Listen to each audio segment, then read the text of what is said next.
Então eu queria falar um pouco a respeito dos julgamentos, como é que foi. O vídeo eu acho que vai ficar um pouco grande, mas vamos lá. Então, conforme a decisão do Supremo, o que aconteceu? Praticar, induzir ou incitar a discriminação ou preconceito em razão da orientação sexual da pessoa poderá ser considerado crime. A pena será de 1 a 3 anos, além de multa. Se houver divulgação ampla de ato homofóbico em meios de comunicação, como publicação em rede social, a pena será de 2 a 5 anos, além de multa. Aí que está o problema que eu já acabei de falar. É muito subjetivo para você conseguir enquadrar nisso aqui. Durante a sessão dessa quinta-feira passada, os ministros fizeram ressalvas sobre manifestações em templos religiosos. Conforme os votos apresentados, eles disseram o seguinte: não será criminalizado dizer em templo religioso que é contra relações homossexuais. E aqui o que eles fazem? Dizer em templo religioso, ou seja, dentro de um templo religioso. Agora, será que num acampamento religioso eu falar, será considerado o crime ou não? Será que se eu for pregar numa praça pública e falar que o homossexualismo é pecado, será que vai ser considerado ou não? Mais uma dor de cabeça aí. E ele fala, será criminalizado incitar ou induzir em templo religioso a discriminação ou o preconceito. Aí que é complicado também, você, olha, ele fala, dentro do templo religioso, induzir o preconceito, tá? Mas agora, como é que você fala, por exemplo, a respeito da disciplina eclesiástica? Dentro das igrejas você tem a figura da disciplina eclesiástica. Ou seja, se um membro da igreja estiver cometendo um pecado ali, ele vai ser processado, tenta um processo interno para ver se ele vai receber algum tipo de punição. Vamos supor, uma das punições seja o afastamento dele da comunhão, por exemplo. Não vai receber Santa Ceia e não pode ser batizado. Ele pode considerar isso um ato preconceituoso. E aí? Olha a dor de cabeça que o Supremo está arrumando. Olha que rolo. Aí o Luiz Roberto Barroso propôs que os crimes de assassinato e lesão corporal contra gays tivessem agravante na pena. Por quê, Luiz Roberto Barroso? Qual a diferença de um gay para mim? Tem alguma diferença para ele merecer um aumento de pena? A vida dele vale mais que a minha, é isso? Aí os votos, vamos lá. Carmen Lúcia disse: numa sociedade discriminatória como a que vivemos, a mulher é diferente, o negro é diferente, o homossexual é diferente, o transexual é diferente. Ou seja, essas 4 categorias que ela colocou aqui já é a maioria da população brasileira. Então, olha que bobagem que ela falou aqui. Numa sociedade discriminatória como a que vivemos. Que discriminatória que a gente tem? O Brasil não é uma sociedade discriminatória. Diferente de quem traçou o modelo porque tinha poder para ser o espelho e não retratado.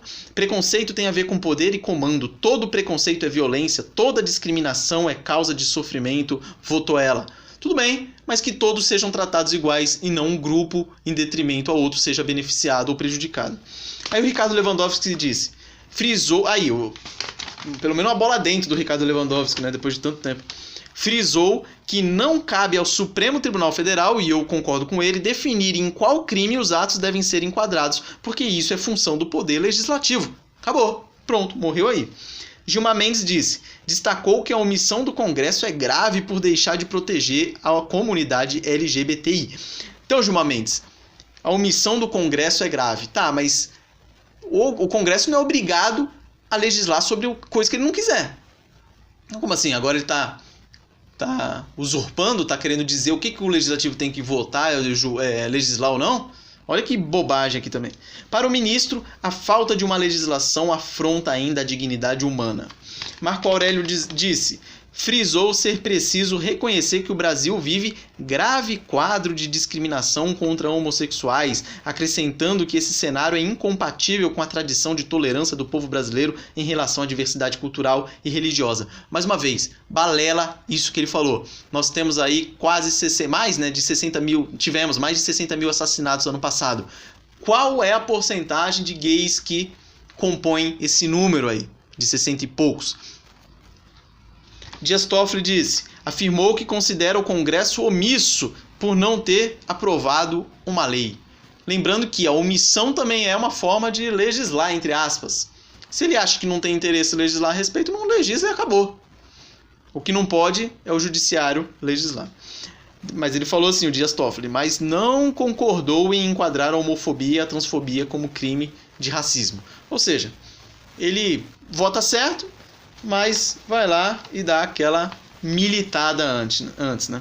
Celso de Mello disse: argumentou que pronunciamentos que extravasam os limites da livre manifestação de ideias, transformando-se em insultos, ofensa ou estímulo à intolerância e ao ódio, não merece a dignidade da proteção constitucional que assegura a liberdade de expressão do pensamento. Concordo com Celso de Mello, mas isso tem que valer para todos iguais e não privilegiar um grupo em detrimento ao outro.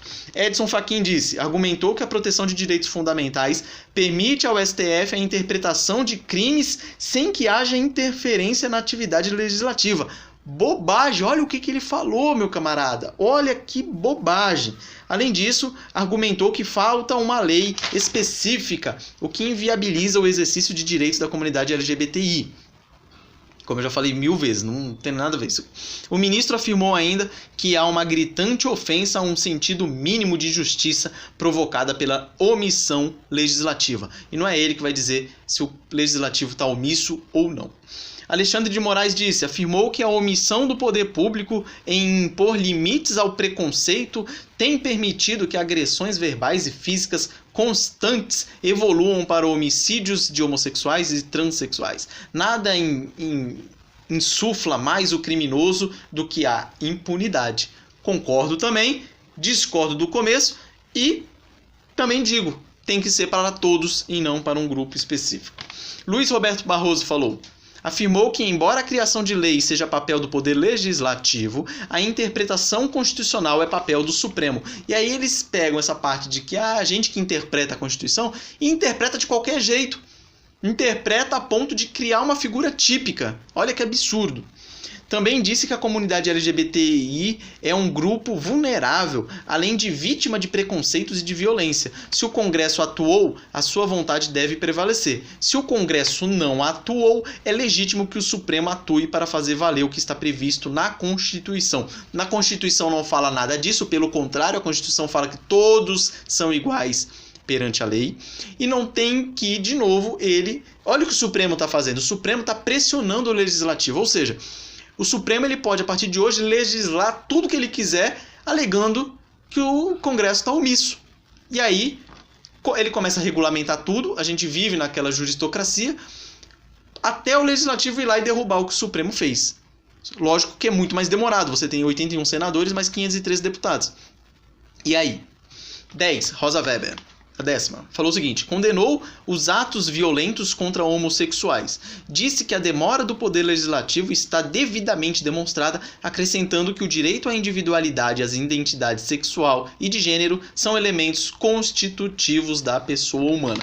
Luiz Fux disse que os delitos homofóbicos são tão alarmantes assim como a violência física. Para o ministro, há níveis epidêmicos de violência homofóbica. Acrescentou que depois do Holocausto, jamais se imaginou que um ser humano poderia ser alvo dessa discriminação e violência.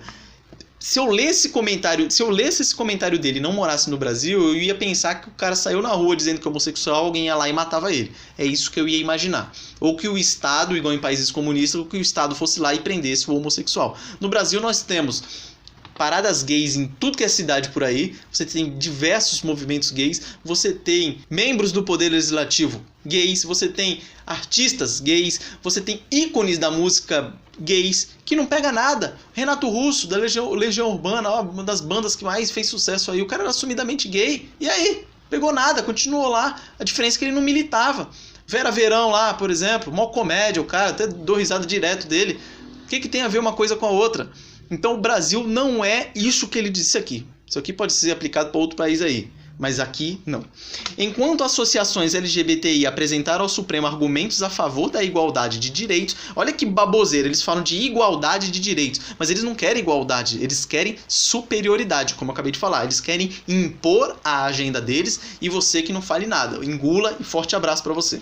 Outras entidades também apresentaram fundamentos em defesa da liberdade religiosa. Conclusão.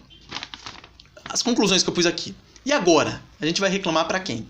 Tem lá 11 ministros que foram colocados lá não por voto popular e estão ditando os rumos da nossa sociedade. E aí, vai reclamar para quem? E outra conclusão, a Constituição nossa, ela limitou o poder do Judiciário, do Supremo Tribunal Federal. A quê? Limitou a guarda da Constituição. E determinou que o poder legislativo que seja o órgão que legisle. E aí o Supremo vai lá e usurpa isso para ele. Claramente é uma usurpação de poder, e os poderes eles devem ser independentes e harmônicos entre si, executivo, legislativo e judiciário, e o Supremo está ditando as regras. E a última conclusão que eu chego é que nós caminhamos claramente para uma ditadura LGBTista, que agora tem mais uma ferramenta em suas mãos para continuar inviabilizando qualquer tipo de discurso que fale o óbvio, que fale que o homossexualismo, tanto socialmente, quanto biologicamente, quanto naturalmente, quanto qualquer coisa, é errado, é contra a natureza. E aí eles têm mais uma ferramenta para coibir isso. É um absurdo que a gente chegou. E aí eu coloquei aqui algumas ações práticas que a gente, como povo, deve tomar. Primeiro, pressionar pela aprovação da CPI Lava-Toga. Isso aí é urgente.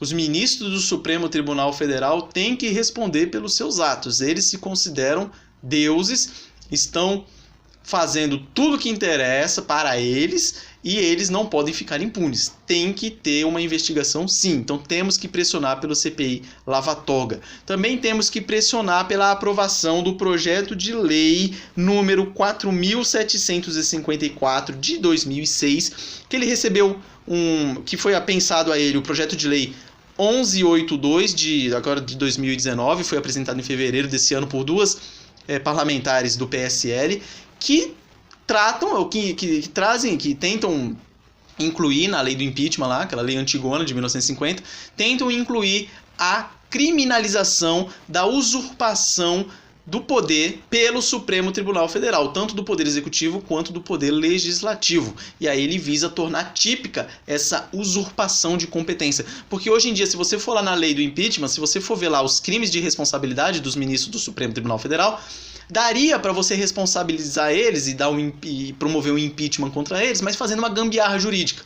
Não tem uma figura lá específica, e tendo uma figura específica seria muito mais interessante. Esse projeto de lei já está na Comissão de Constituição e Justiça e Cidadania da Câmara e tem que ser pressionado para andar logo isso aí, porque senão a gente vai ficar vendo direto aí o Supremo fazendo essas palhaçadas todas. Eu também incluí aqui para a gente pressionar para derrubar aquela PEC da Bengala. Se você não lembra, na época da Dilma, ocorreu aquela PEC, aquela proposta de emenda à Constituição, que daí aprovou a emenda constitucional, que aumentou o teto aí para os ministros do Supremo se aposentarem. Eram 70 anos, daí passou para 75. Para quê? Para eles manterem por mais tempo lá os ministros que PT, PSDB e o Sarney, eu não lembro na época, e Fernando Collor também. Esse pessoal que foi indicado para esse pessoal continuar lá. E Michel Temer também, que indicou o Alexandre de Moraes. Então a ideia foi manter esse pessoal lá. Então, na minha opinião, tinha que cair para 70 e aí você conseguiria fazer uma limpada geral ali naquele Supremo Tribunal Federal, que o negócio ali tá feio. E eu também acho que todos que estão ali, na minha opinião, pelo menos os indicados pelo PT, estão viciados. Pelo menos, assim, para ficar barato, os indicados pelo Lula, tendo em vista que o Lula é um criminoso preso, condenado, ratificado, tem mais uma porrada de mediação para responder aí. Ou seja, já é considerado um criminoso, um preso, que cometeu crimes comuns. Então, na minha opinião, todos os ministros que ele indicou estão viciados, deveriam automaticamente sair de lá e vazar. Mas, né, vamos ver. Pressionar para o Legislativo regule o mais rápido possível essa questão e volte para ser o que era. O Legislativo não pode ficar parado esperando e ver o que vai acontecer. Tem que legislar o mais rápido possível e tirar essa figura medonha aí de equiparar homofobia e transfobia com racismo. É o fim da picada. E por fim, não podemos nos calar quanto a isso. Não podemos. Lógico que isso vai criar um certo receio das pessoas falarem a respeito disso. Eu espero que as pessoas não se deixem constranger a esse ponto de deixar de falar a verdade com medo de sofrer punições aí. O vídeo ficou gigante. Se você chegou até aqui o final, eu agradeço, porque não esperava que chegaria até tanto tempo assim, mas é um assunto importante, que muita gente não está dando muita bola para isso, mas a gente caminha aí a passos estugados para declínio da nossa sociedade. Forte abraço e até a próxima.